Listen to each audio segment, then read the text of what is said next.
Thank you. That was overwhelming. Thank you. That is that kind of energy I like up top. Thank you. Thank you for everyone watching online and for all of you here in person attending this debatably legal comedy show. When I walked in here, everybody was looking at me like I was the guy sent from the city to shut it down. There's no way he's part of the crowd. I like to think about, like, again, people, I don't know what people can see, but we're in an alley, and nothing has ever good happened in an alley, and people are always questionable about things happening in an alley, and I like to think about just some random white guy walking down the street and hearing a black man on stage saying God wants to kill everybody, and that everybody in the Bible was black. I feel like it might be a different understanding of what's happening back here. This is nice, though. A lot of people, like, get real tense when I talk about race. And I get it, because I'm, like, aggressively Caucasian. I'm, like, cartoonishly white. Like, the whole vibe, I kind of look like a homeschool Macklemore, you know? Like, I'm just sitting here waiting for a Honey, I Shrunk the Kids reboot. Like, that'll be my big break in the industry. I'm very white. Someone got me a salmon-colored shirt recently. I can't wear salmon. I am salmon. I put it on, I was just floating glasses at that point. So people get, like, tense when you even mention it, and especially when, like, me and my wife are together. My wife is somehow even whiter than me. Today's our anniversary, actually. We've been married for 16 years today. Yeah, aw, that's nice. I was just trying to get you on my side.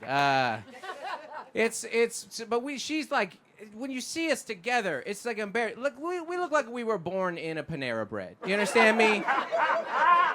Like, when J. Crew went under, people were texting us, like, you okay? You okay? I know this hit you hard.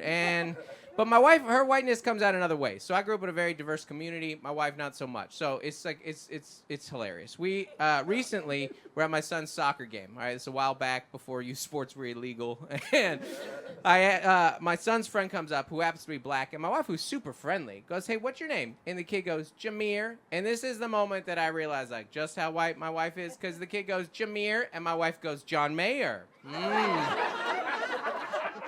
That actually happened. Just like that. That's not a slight exaggeration of a story. How white are you that that's even possible? That Jameer gets thrown up in the environment and your white brain receives that information, processes it in full, and goes, yeah, John Mayer, that's what I heard.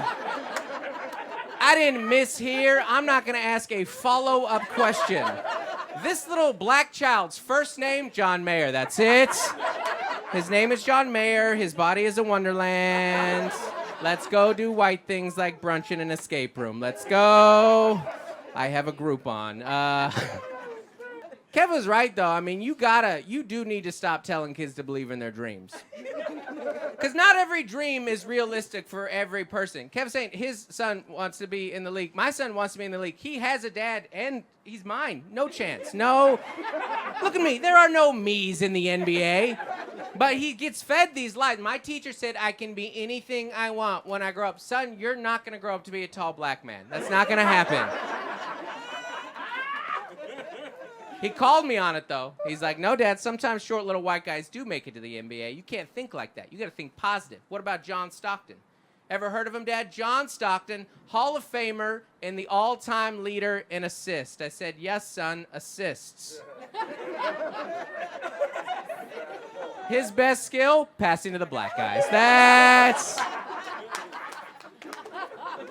He wasn't good at basketball. He was good at hot potatoes, what he was good at. Bail me out, Carl. All right. People get real uncomfortable when you talk about any of this. People get real uncomfortable when I talk about, like, any of the race stuff or the protest stuff, too. You know, like, even just mentioning that I would go to the protest, people would get. But I admit, you know, there are certain things that define us. Once you become a dad, you are always a dad. The whole world that you filter is through a dad. When the first protest started, remember the big one in Minneapolis at Target? I was watching that as a dad. I was like, this is ridiculous. What are you doing looting a Target? You don't loot a Target. If you're going to loot, you need to loot a Nordstrom Rack because they have a way better return policy, all right? You can return anything in Nordstrom Rack. You could have looted a Nordstrom Rack, brought it could still have the glass on it, and they'd be like, store credit, is that good? Nordstrom Rack will take anything. You turn that into cash. That's a smart move. And I will say, so I live in San Diego, and one of the areas that right where I live, La Mesa, actually got hit really hard. There was a big riot. 3 buildings got burned down. All right, sad. It's the thing. It happened. Now, there was one thing that happened. One business. It's not funny. It's kind of funny. A Play It Again Sports got looted. You guys familiar with Play It Again Sports? They sell used sporting goods. If you're gonna loot, get something new. Treat yourself to stealing something new, at least. Get a TV, a new, but no, someone's like, man, I need that used hockey stick. That's what I need right there. But even so, that's the whole dad thing. Even so, I attended a few protests, and even that, I'm way too dad on it. I did too much research ahead of time. I was like, all right, so like, how long's the walk? You know, like I need to know what pair of New Balances to wear. I don't. And like, is it gonna get like, how fast are we gonna be going? Like, is it gonna get cold? Like, should I bring a jacket? Is that necessary? But you know what nobody tells you what to do when you go to the protest? Is nobody tells you what to do with your sign afterwards. I have a sign. I made the sign. It says Black Lives Matter. I believe it. I'm on the team, all right? But I made the sign. It's not a nice looking sign. I'm not gonna put it on the wall when I get home.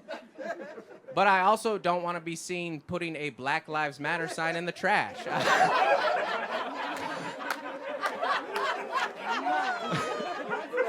That's not the message that I'm trying to send either. So right now, it's in the trunk next to the hockey stick is where it is. It is.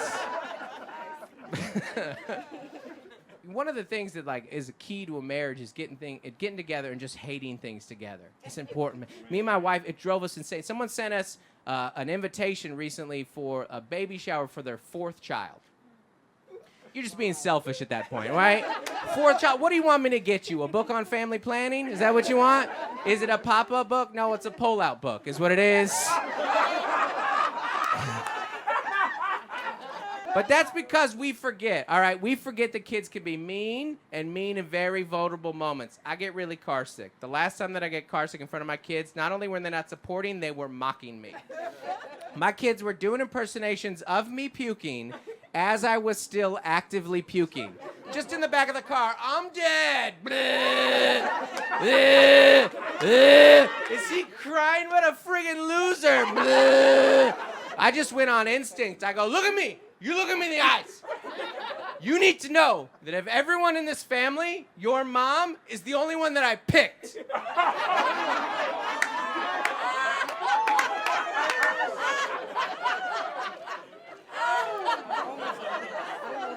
I can feel that split the room a little bit, all right? Some of you offended, and the rest you're like, I need to write that down, all right? You guys are fantastic. Thank you for having me, everybody.